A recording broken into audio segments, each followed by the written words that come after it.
Cops catch killer's son living with mom's rotting corpse. Damn. Shit. Are we going in guns blazing and everything? Oh, shit. Oh. On April 2nd, 2024, deputies from the Bernalillo County Sheriff's Office in New Mexico respond to a panicked 911 call. Believing the caller is exaggerating the urgency of the situation, they're shocked to discover that the initial incident is only the beginning, and a chilling discovery is waiting for them just behind a locked door. You look right across from you, there's blood up there. Oh, okay. Dude, nothing on this call makes any sense. The following is based on official police records, and the footage has never been seen before. Please note that all persons charged with a crime are presumed innocent unless and until proven guilty in a court of law. On the evening of April 2nd, 2024, Rhonda King calls the Bernalillo County Sheriff's Office seeking aid. Hello, 911. Hello? 911, press the button if you can hear me and you can't speak. All the dispatcher can hear is mumbled arguing on the other end. After a few minutes, Rhonda responds. Do you have an emergency? Yes, I need to have somebody come to Palomas Avenue. I don't know the exact address. I'm sorry. Okay, I need an address or some cross streets so we know where to find you. It's the south side of Paseo del Norte. Please, it's an emergency. Okay, I need the address so I can send them. Can you get it from my phone? What's your callback number? Stop. Look under John Colbert. Ma'am, answer my question. What is your phone number? Ma'am, please, it's an emergency. Okay, listen to me and tell me what happened. Ma'am. Whatever they call it. Passed away and they Reporter need bitch. some emergency assistance. Operator? No. And I think the person is being a danger to themselves.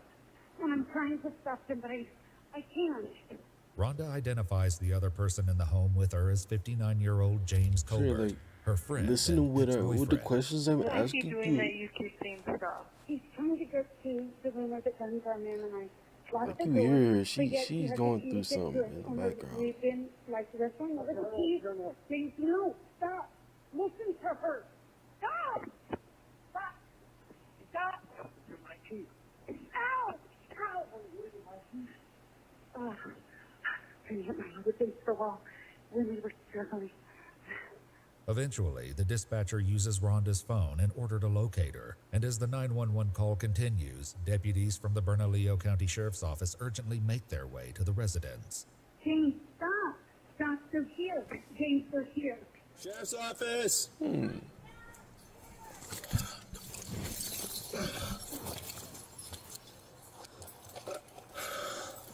Sheriff's Office!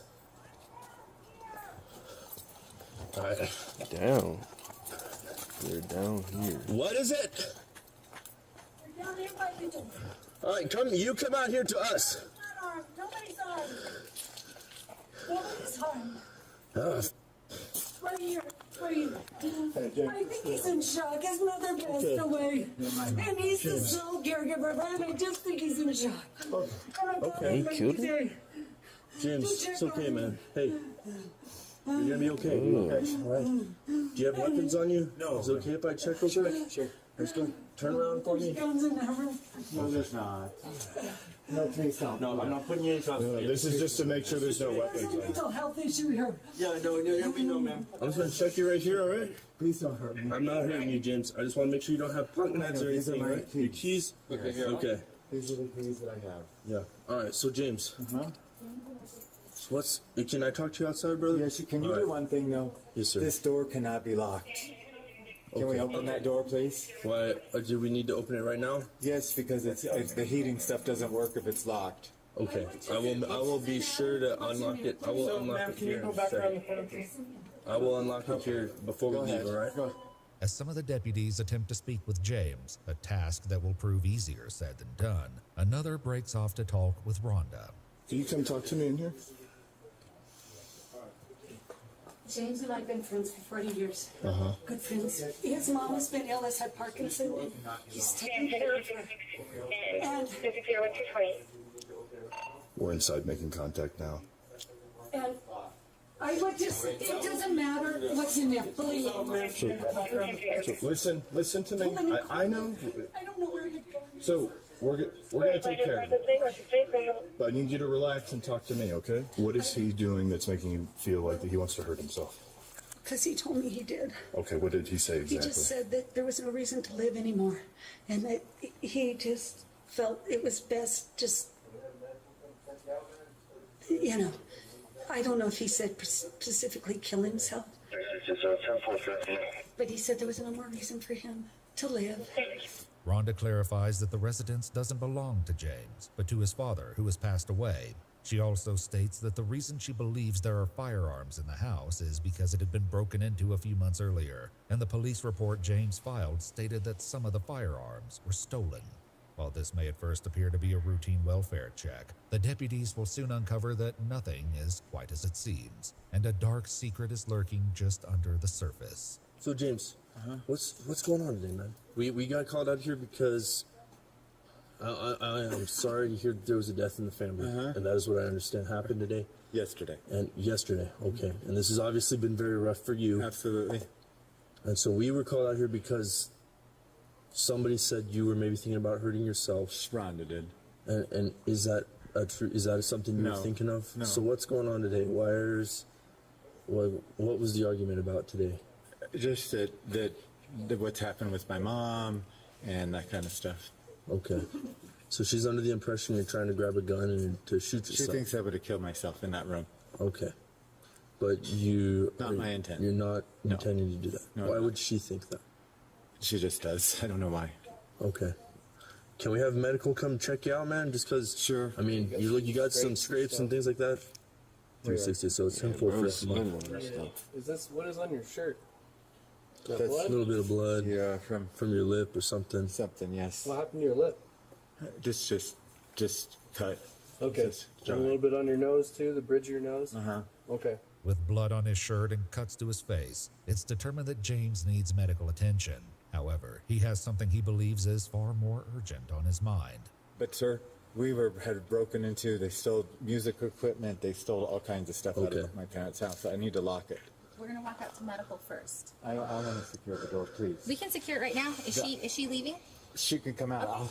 I want to secure the door. Okay. You can wait right there. Yeah. So sorry. So we're a little antsy just because we were told there was a gun involved. Okay. And our I have belief no gun. was, yes, sir. I know. I patted you down. Okay, You have no I have guns. no gun. But our belief was that it was in the house, and that's why when we showed up, we were trying to pat you down for weapons, take you outside. Because if there was a firearm, we wouldn't want you to you or Rhonda. Can we lock this door, please? Escorted by a few of the deputies, James is allowed to enter the residence again to turn off the lights and arm the alarm system. Already, some of the responding deputies are having doubts about the seriousness of the situation, something they may come to regret by the end of the night. I think this is what I'm going to be straightforward and just tell you what's going on here. So we showed up, you were covered in sweat. Right. You have some blood on your t-shirt. You Yeah, bro, told sweaty me, as shit. you said, hey, I'm not suicidal, but I'm not in a good mental space. Right. All right. And so I would like for you to just get checked out by these gentlemen. They're going to take your blood pressure. Okay. Because you were obviously in a highly emotional state when I came in contact with you at first, all right? So, The only thing is, we have to go to my other house. okay. You don't have the key, Rhonda. Okay. Is it the one with the little puppy dog? No, it's the one that we had made, right? I don't remember which one's the which. It's this one. I'm sorry. Okay. Okay. Let's go to the Are you next. sure? Let me just take all of them. No, Okay. because this is the step to my other house. Okay. All right, man. Let's go this way. Okay. James gives the location of his house, but the deputies insist he gets checked out by medical personnel before he can explain why exactly he's so eager to return to the other residence. As soon as we got in, she was causing more of a ruckus that he decided to take her around the corner to try to calm her down. I honestly think it's a bit of an overreaction on her behalf. He was, I don't know if you saw him, he was sweating, like, he was drenched in sweat. And it's like cold.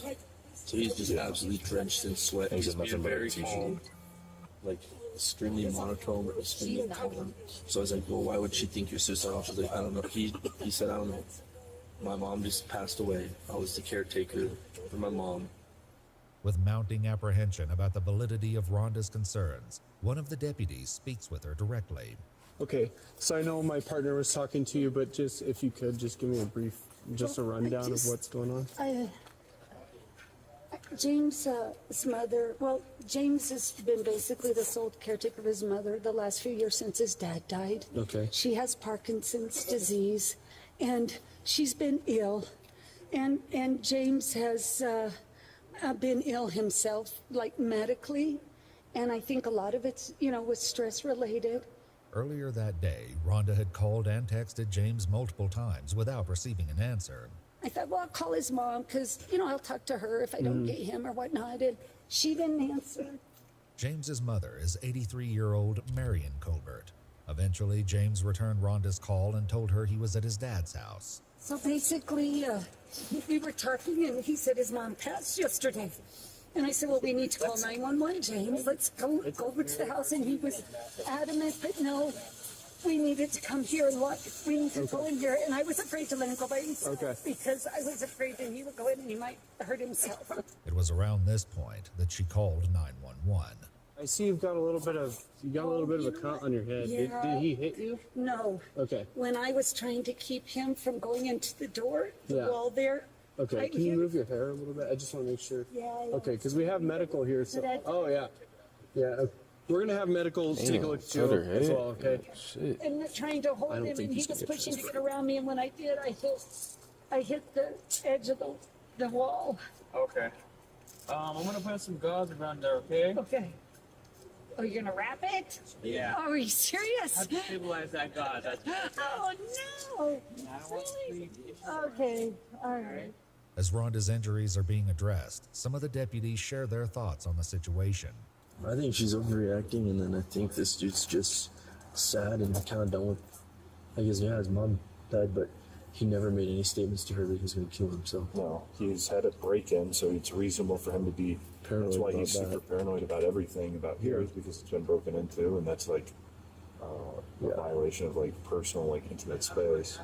And then her freaking out's probably making him freak out. And even he's going into shock, which is why he's sweating so much. Despite their certainty, Rhonda was about to share a detail with alarming implications.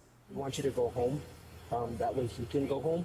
He doesn't live there, and I said that was Tuesday. But that's where his mother is, deceased. So no one has gone to. No. His mother's there, deceased. That's what I was trying to explain to him. So, not right? Eventually, Rhonda is medically cleared and allowed to leave the scene. However, what she shared about James's mother has left the deputies with the creeping sense that something isn't quite right. Wait, what? Mom's got in that dress, so. What? Yeah, she just told me that mom passed away last night, his mom. And then she's still there. And she's still at the house and no one has gone. What? Yeah, we need to like all get in a circle and, because this is out of control. Supposedly this lady said that his mom passed away last night and she's still there. Nobody has gone. She's still deceased in the house. I don't know how much I trust her information considering the state of mind she's in, but I think we should go check that address. I think she's more my concern than he is my concern. Well, we can ask him the whereabouts of his mom just to double check. Still, some of the deputies' doubts about Rhonda linger. I think she's more of the, I guess, aggressor, if you will. Yeah, she's off the block. James has been placed in an ambulance for evaluation. However, he's refusing to be transported to the hospital. James, real quick, brother. I understand, so your mother passed away last night, is that correct? Yesterday. And yesterday? Yesterday morning? Okay. And were medical called out or law enforcement? Okay, so where is she now? At my house. So we will have to go down there and make sure she's taken care of according to how we handle those kind of calls. Okay. He trying to explain that shit without like go blaming down there. And this was yesterday morning. Okay. And where would she be in the house? In the hallway. In the hallway? Okay.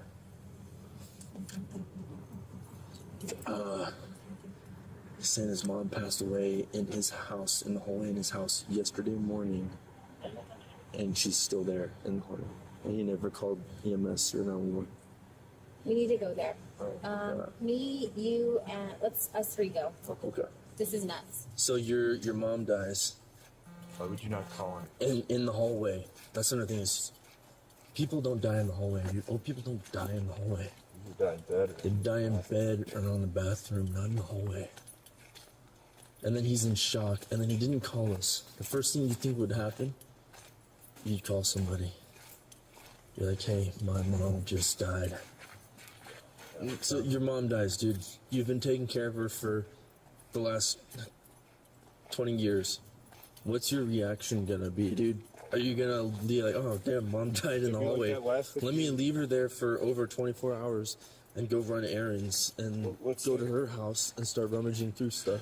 We get in there, dude. She's just decapitated. Bro, dead wrong. And then that's another thing is, I thought. Here's another thing that's weird. We got called out for 43-1 threats for him. Yeah. Because Like, he's the imagine last one something there. happens, you're not well mentally. Your mom is, dude, nothing on this call makes any sense. I still think Rhonda was a little crazy, but I thought she was straight up lying. Yeah. The deputies can't see anything amiss from outside the house. Nobody's in danger, but they're dead in suspicious, I would argue, Sheriff's office. suspicious circumstances. Oh, I agree with you 100%. But the state of New Mexico won't. Because of the fact that they'll say, well, there's no exigency, she's already dead, she can't get more dead. I heard that you I don't know. Oh, yeah. Do you smell the stench of death? Now there's someone in danger. Rick just farted. Sergeant smelled the stench of death. Since they can't enter the residence without James's permission, one of the deputies still at the other scene speaks with him. Hey, James. So, I'm Deputy Vela. I just have a question for you. Is it okay for us to go into your residence to check on your mom? My mom's passed away. Is it okay if we go into your residence? Is that okay? Yes. Yeah, it is. I have my dog there, and I'm concerned somebody takes her. The deputy reassures James that no one will What? take his dog. Are they in my property? No, we're Wait waiting a for you. second. Nobody wants your dog. That's why we're waiting for you. That's why I asked you if you would open your door, let us in, and you said yeah. They decide to transport James to his house so he can help them enter. However, given the uncertainty about the situation, they place James in handcuffs. Well, I'll turn on the heater for you real quick, okay? Can you get my blanket out of there or something? Sir, I'm freezing. I'll turn on the heater right now. Hell Would you like to no. come and Don't open the give door nothing. for us? Or is it okay with you if we open the door and What would you prefer? what would you like?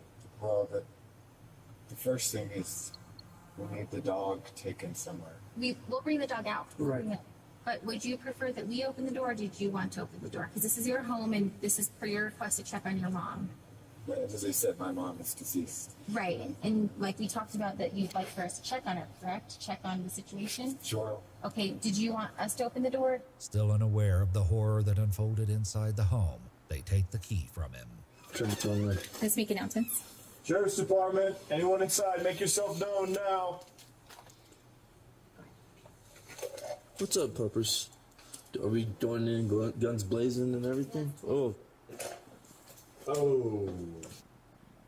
What do we have?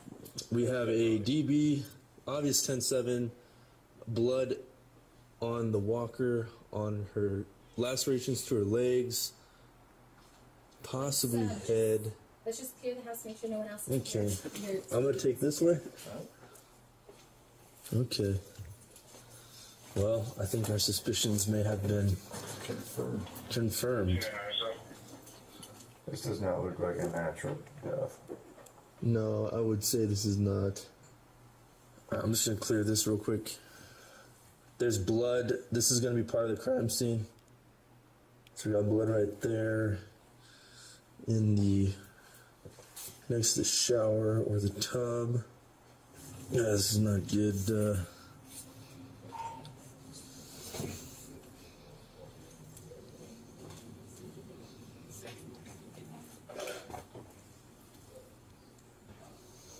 There's hair right there.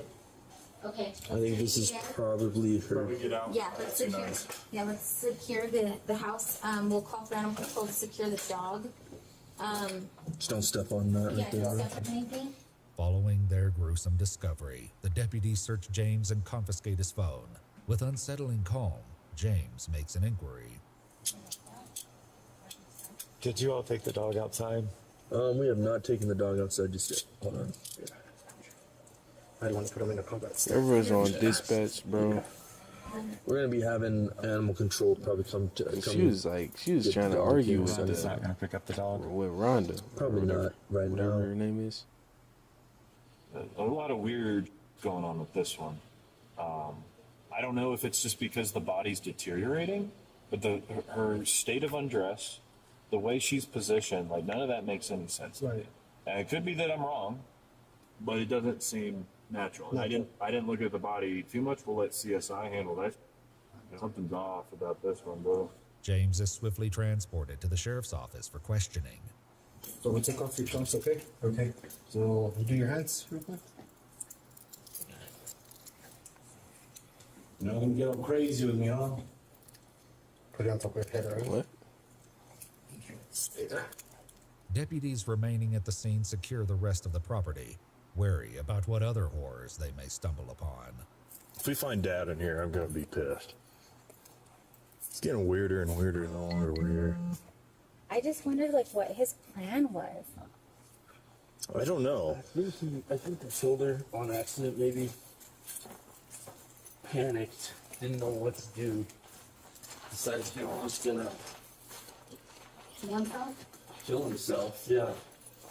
During questioning, James would eventually provide an answer to that question, as well as explain his mother's disturbing fate. Well, sir, that's for you in case you know that. Thank you.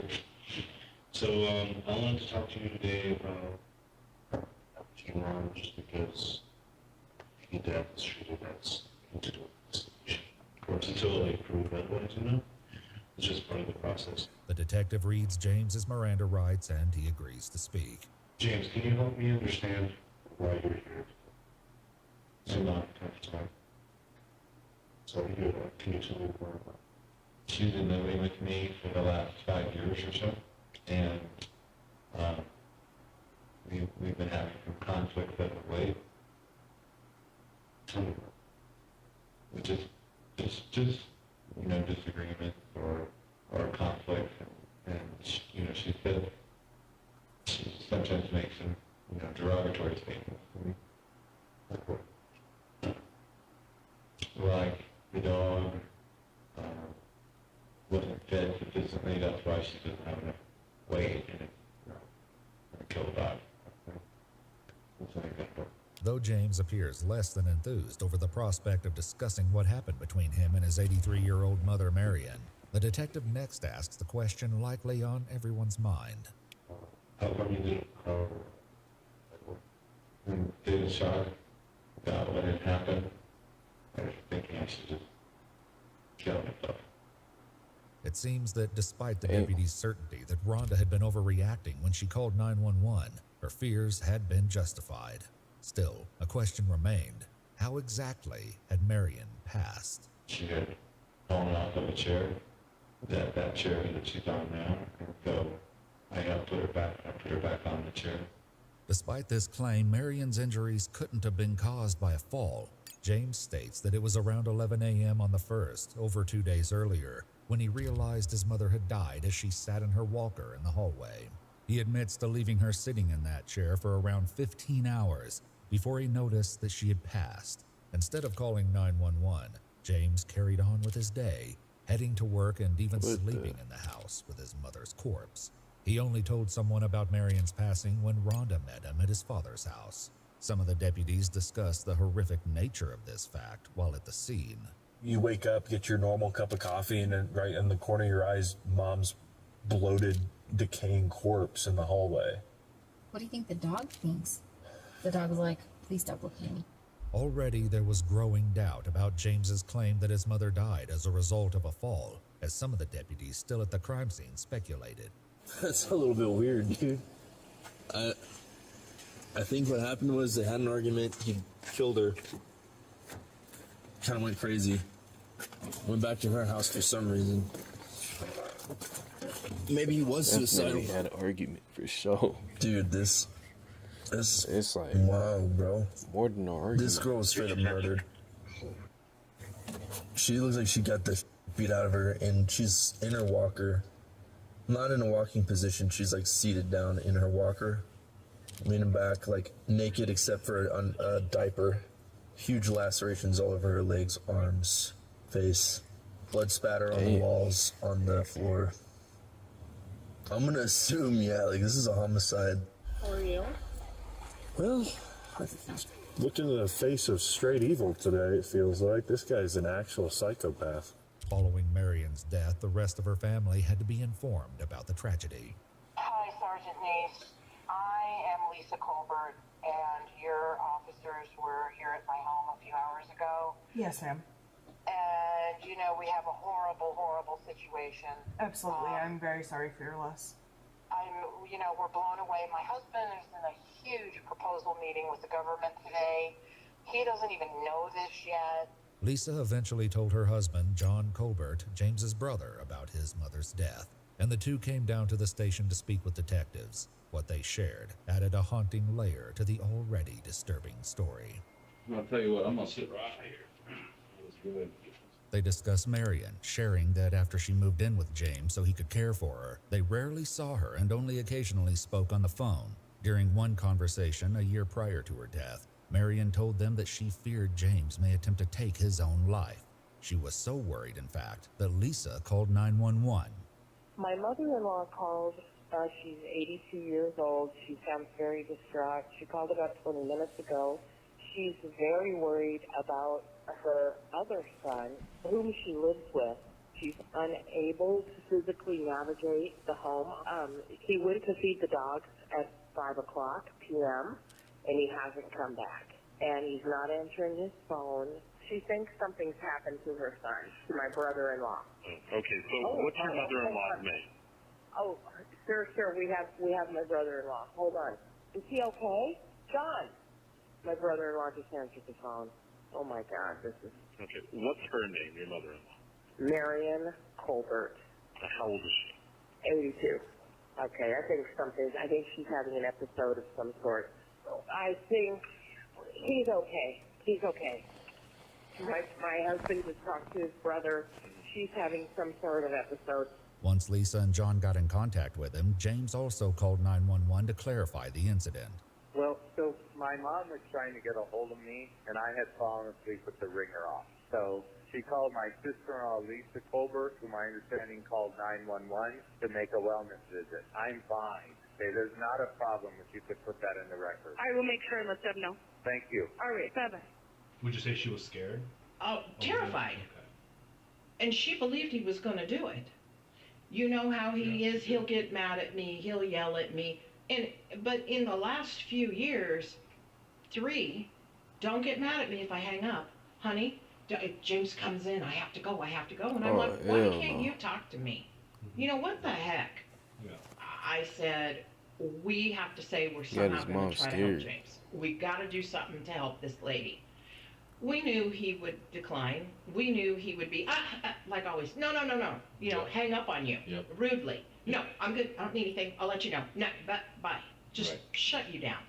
She calls us again with the suicide, again with, I don't know what to do. And we said, John said, Mom, there's professionals. Mom, but he'll kill me. He'll go off. We can't just call and do that. We can't. No, you're going to get me in trouble. Even with this eerie warning, they had no idea just how bad things had become. I didn't call 911 because I knew that I would be bound to be doing other abuse for days and stuff like that. You know, it was weird stuff. This detail was apparent to everyone who saw Marion's body. In terms of her injury, she's got shin. That one looks like a laceration. Oh, yeah. A lot of these are looking like just tears, but I'm no doctor. So,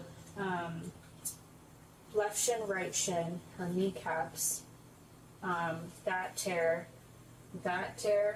shoulder tear. Her face is completely black and bloody.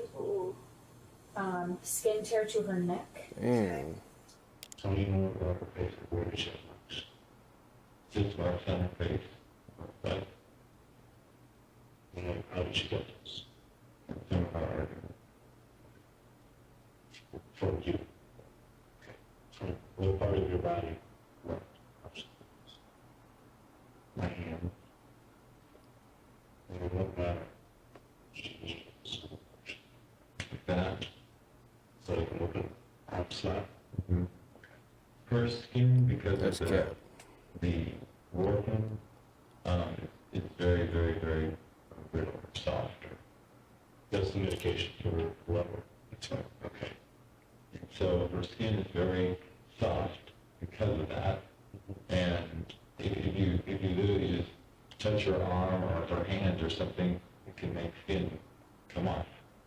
Though James is adamant that his mother fell in the living room, evidence discovered in the home may suggest that there's more to this story than James wants to admit. If you look right across from you, there's blood up there. Oh, okay. And then there's blood on this wall. Right here. Yep, okay. She's been there for a minute. How long you think? They told us a day and a half, maybe. I don't know, but look at all the cooling. It's all purple.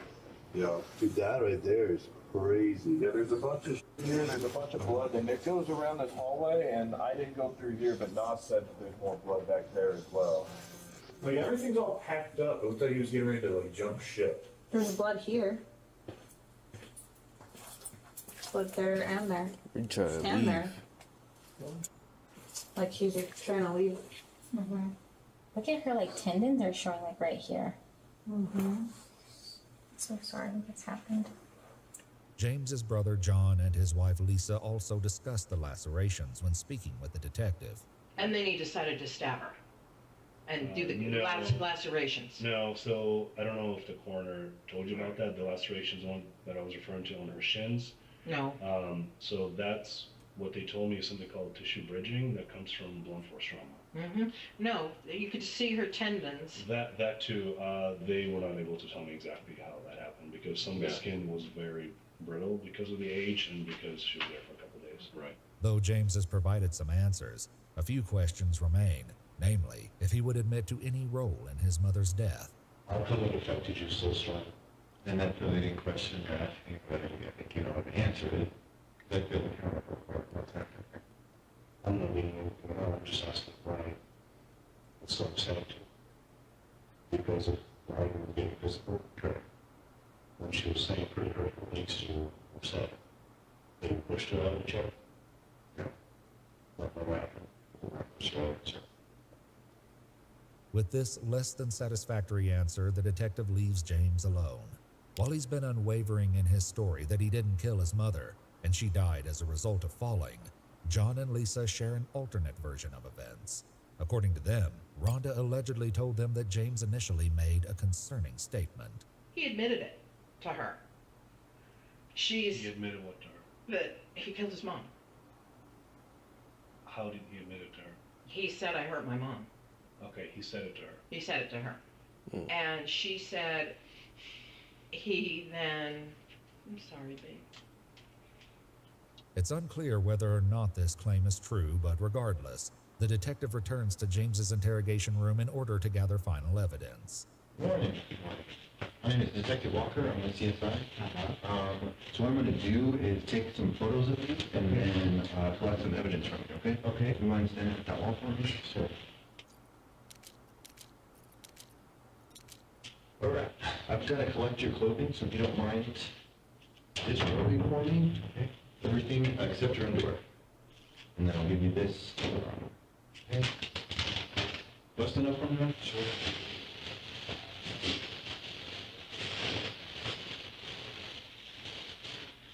Put your arm around for me. Sure. And put your arms ready. Okay. Now, palms together. And what's up?